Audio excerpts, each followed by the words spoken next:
Max Olson from ESPN joins us with Paul Catalina, Craig Smoke, David Smoke. Max, normally we jump into portal news with you and a lot. By the way, congratulations on the pending news with yet another youngin', as somebody put in the chat room, a tax exemption. Thank you for your time today. So what are your thoughts about the seeding?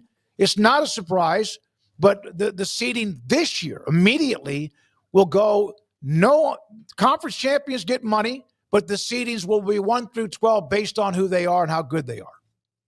Yeah, I think it's a pretty expected compromise and adjustment for year 2 of this. And I think not just because, the top 4 seeds in last year's tournament, or in last year's bracket all got knocked out in their first games, but I just think I think the intentions were good at the beginning of making conference championships matter. And then I think as we probably went through that process, that weekly process of here's what the bracket would look like, I think you kind of saw it created maybe more confusion than was necessary.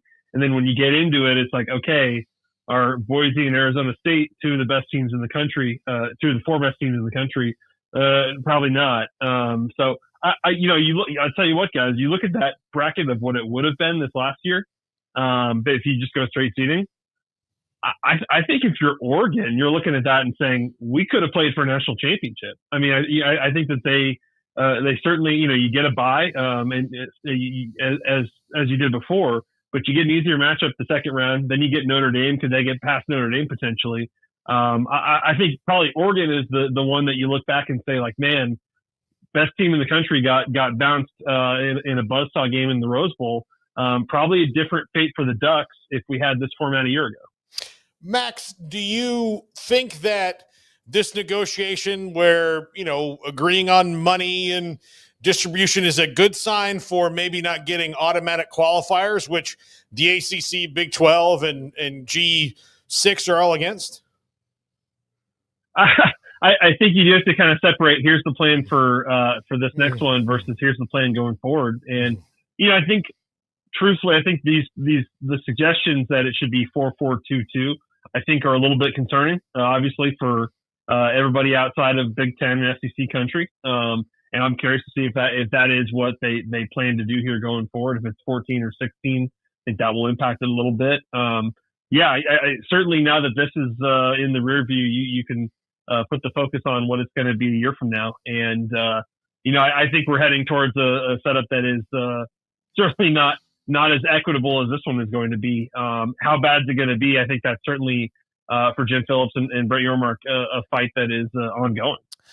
So, Max, for the last couple of years, really since this last realignment wave got going with the Texas-Oklahoma bombshell and then everything that came after that, I've been seeing on social media or seeing on YouTube why Notre Dame will eventually be forced to join a conference. And I'm just failing, especially in light of today's news, to see why they've had any reason to move or budge off of that, because now they get to have a first-round bye, right?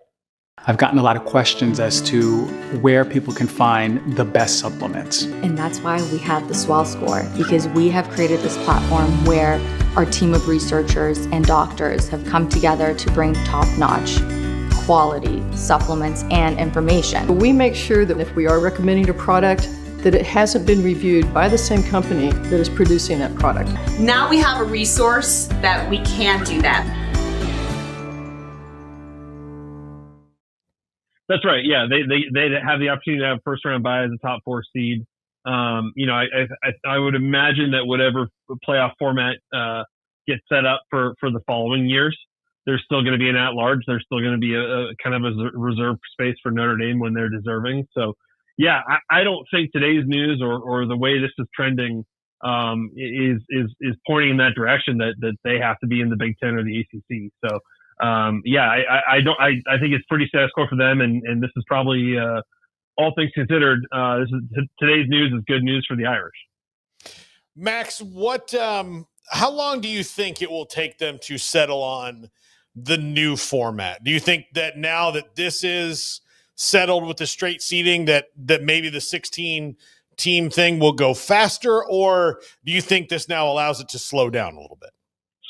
Yeah, I think that's one of the kind of key differences here is, certainly making changes to this playoff required unanimous decision. And you can tell just by all the reporting around this of what it's going to be like in 26 and beyond, that this is, the SEC and the Big Ten taking Petitti or certainly grab the wheel and have a much stronger say in what that is going to be. And so, I think that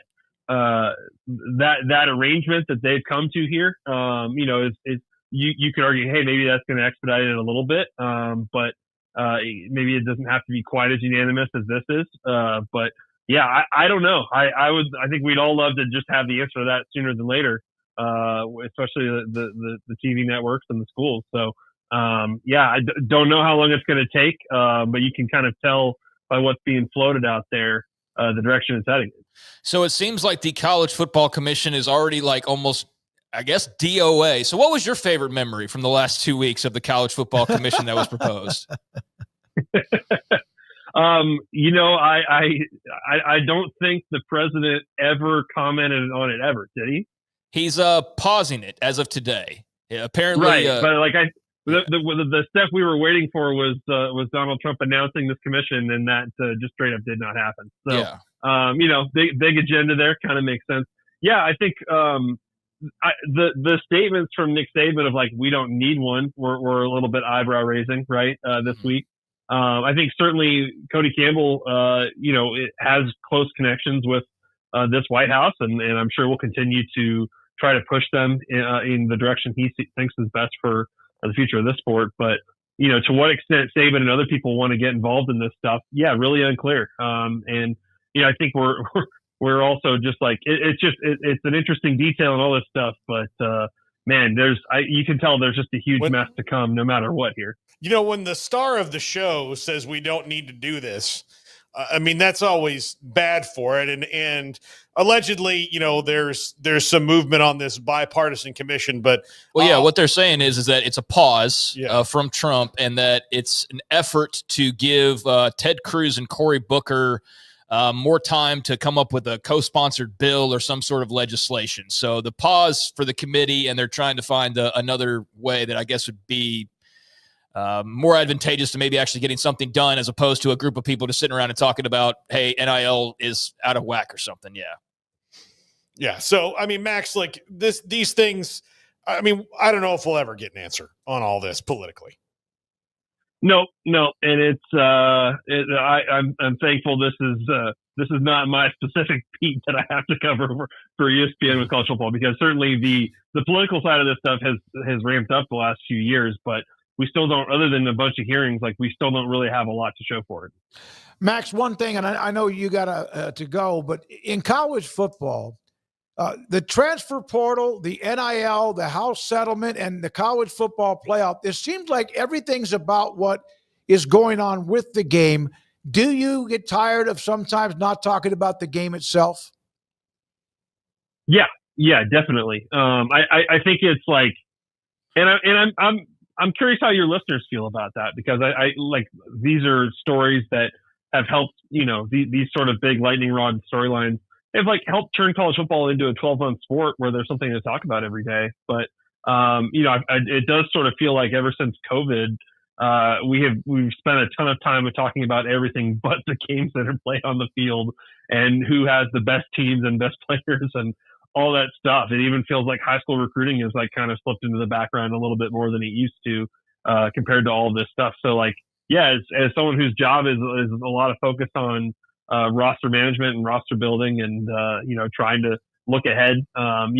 It's been interesting to see when you hit the off season, there's just a ton of things going on all the time, and very little of it involves helmets and jerseys, right? I think that's just how this is going to continue to go as we wade into post-house and, things like employment and collective bargaining and all of the steps that I think are probably inevitable here, but will take years to execute. Max, high school recruiting, I think, this is just from my perspective as, a fan of one school. I used to really kind of get excited about it on signing day, like, oh man, this guy's a this and that. Now it's like being a foster dog parent. Like I don't know I'm going to get to keep this dog. So And I hate to compare them to that, but like you just don't want to get attached. So it's probably hard for a lot of fans now to be like, "Hey, I'm super excited. We signed the number one." Like, ask any Texas A&M fan about their number one class. Like the 3 guys. Yeah, left like from it? maybe like wait till they're a junior before you buy their jersey, for example. Yeah. So it's hard to get excited. Yeah, I think that's true, and I just think that the portal stuff is like it kind of brings this instant gratification in terms of like, oh man, we got better faster with this stuff, and these players are going to be starters and they matter, and that if these pay off, then we're going to be really good this year. Like that stuff has just sort of overtaken the attention, and understandably so, especially with the money that is thrown at these guys. And with high school recruiting, it just seems like other than like the really elite 5 stars or big storylines, that whole developmental piece of it is just becoming more and more underrated. And certainly the retention piece, like you talk about, and keeping a guy in your program for 4 or 5 years and turning them into the best they can be, that's just not really the recipe so much for a lot of these programs at the highest level now. So it's a shift. It's a shift, and it's it's something that you kind of like when you're dealing with the portal stuff every day, and you just see 3,000 guys go in every year, or 2,000 to 3,000 guys go in every year. It's just like, man, it's the thought process for these guys throughout the college career is just totally different than it was 10 years ago. Max, congratulations on the upcoming gift that's about to arrive within the Olson family. Is this number 2? Thank you. Yeah, number 2. We are having a daughter here pretty soon, and so I will be going off the grid here a little bit this summer. We'll see you boys at Big 12 Media Days in Frisco, but maybe going off the radar here a little bit. And gosh, hopefully all these issues that we're talking about, I hope they all get resolved by the time I get back. Yeah, you get to miss them. 6 weeks should be, and that's not plenty of time. Yeah, you good luck with that. Enjoy the time off. Enjoy that moment and the memories. Thanks for your time, buddy. Appreciate it, Max. Appreciate it. Max Olson, ESPN, with us on 365 Sports.